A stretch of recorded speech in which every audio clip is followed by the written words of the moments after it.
¿Qué tal? Bienvenidos a esta tercera parte de cómo programar en Python en un día. Y bueno, nos quedamos en los diccionarios. A continuación vamos a revisar los operadores lógicos. Esto es relativamente sencillo si has llevado algún curso de lógica. Y bueno, en todos los lenguajes de programación, para llevar a cabo una secuencia, normalmente utilizamos operadores lógicos, es decir, condiciones. En este caso, los operadores lógicos que aquí o que Python soporta son igual, diferente de, menor que y mayor que. Entonces vamos a empezar. Aquí tenemos print 5 igual a 5, pues bueno, esto es correcto porque 5 es igual a 5. En el de abajo tenemos que nos arroja el resultado de falso. ¿Por qué? Porque 5 no es mayor a 5. Siempre que utilicemos un operador lógico o un tipo de condicionamiento lógico, vamos a obtener solamente resultados positivos o negativos, ya sea verdadero o falso. Obviamente también estos operadores lógicos funcionan con variables, y aquí dejo a continuación lo que es una tabla de verdad. Aquí vemos la combinación de estos pues bueno, de las variables, y cuando utilizamos operaciones lógicas, cómo se efectúan o qué resultado nos arrojan.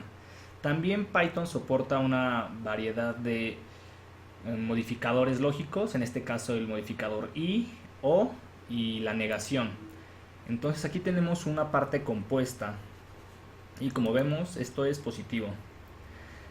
Una vez más hay que recordar que las comparaciones lógicas siempre nos arrojan un resultado booleano. A continuación vamos a pasar a los controles de flujo. Estos son los if statements. Un controlador de flujo nos permite controlar el cómo se ejecuta un código. Entonces, en esta parte de acá abajo tenemos n es la variable 4, y aquí hacemos una comparación que dice si n es igual a 5, entonces se ejecuta este valor. Como vemos, no se imprimió nada. ¿Por qué? Porque si la condición no se cumple, se salta la línea de código y ejecuta otra línea. Entonces esto lo vamos a poder ver en esta parte de aquí, la misma condición, pero ahora tenemos algo que se llama un else statement.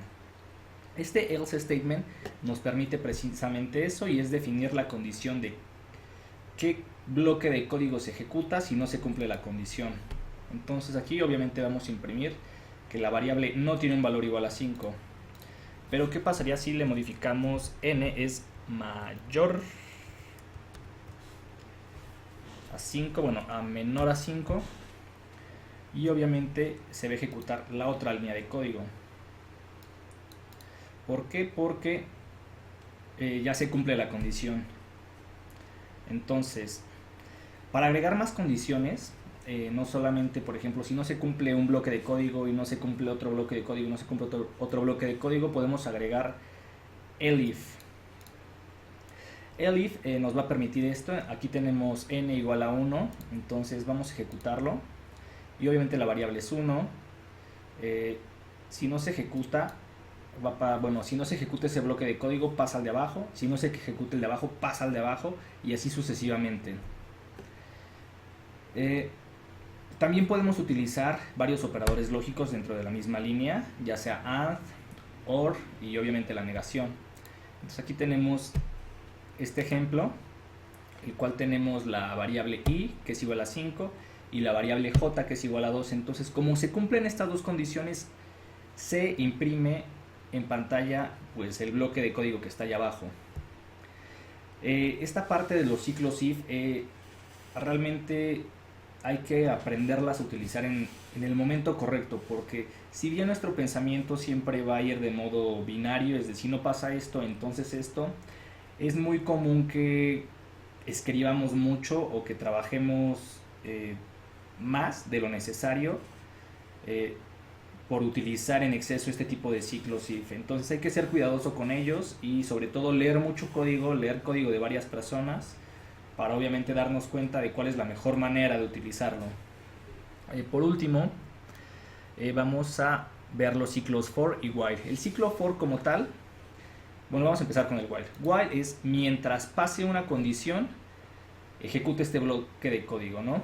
Entonces aquí tenemos este operador aquí, que es n menos igual a 1. Entonces eso lo que va a hacer, cada vez que se ejecute el código le va a restar un número 1. Entonces aquí por ejemplo ya está el resultado. Imprime primero el ciclo 4. ¿Por qué? Porque se ejecuta el código, n es mayor a 0, sí, es correcto, entonces le resta 1, imprime n, entonces en este caso es 4, regreso otra vez al ciclo y dice 4 es mayor a 0, sí, regresa, le quita 1, lo convierte en 3 y así lo imprime hasta que llega precisamente a 0.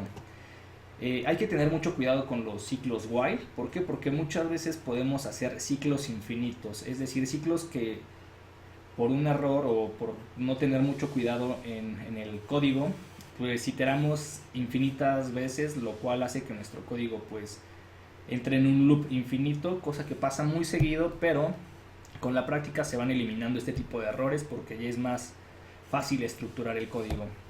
Y por último, el ciclo for. Como tal, el ciclo for lo que hace es iterar dentro de una variable. Tú puedes iterar dentro de una lista, es decir, puedes iterar dentro de cada uno de los elementos. ¿Por qué? Porque es una estructura de datos iterable. También puedes iterar dentro de un diccionario y dentro de varias estructuras de datos. Aquí en esta parte estamos utilizando la función range para crear un rango del 1 al 5. Entonces, aquí para i es como una variable que solo aplica dentro de esta función. Vamos a imprimir i más 1. En este caso, como si recuerdan, los índices inician en 0 en Python. Entonces vamos a iniciar el ciclo en 1, 2, 3, 4, 5. Esta parte de los ciclos while, ciclos for y los if statements nos van a servir para darle flujo, darle continuidad a nuestro programa. Veremos adelante en otros videos cómo se utilizan y cuáles son las mejores prácticas para ellos. Y para finalizar vamos a aprender a definir funciones. Como tal, una función es un pedazo de código que vamos a ejecutar muchas veces, por lo tanto lo queremos tener resumido para no volver a tener que escribir toda esa serie de instrucciones. Entonces aquí tenemos una función hola mundo que es imprime hola mundo, ¿no? Entonces para mandar a llamar una función la vamos a mandar a llamar de esta forma: hola mundo y con paréntesis al final. Si quisiéramos agregar otra parte a nuestra función, podemos imprimir hola mundo, soy otra línea de código, y barrim barabam, la función siempre lo va a respetar. Esta parte es como, bueno, esta forma es como se llaman las funciones. Y también podemos nosotros iterar una función. En este caso tenemos un rango, queremos que se ejecute 5 veces la misma función y como se dan cuenta solamente la definimos una sola vez.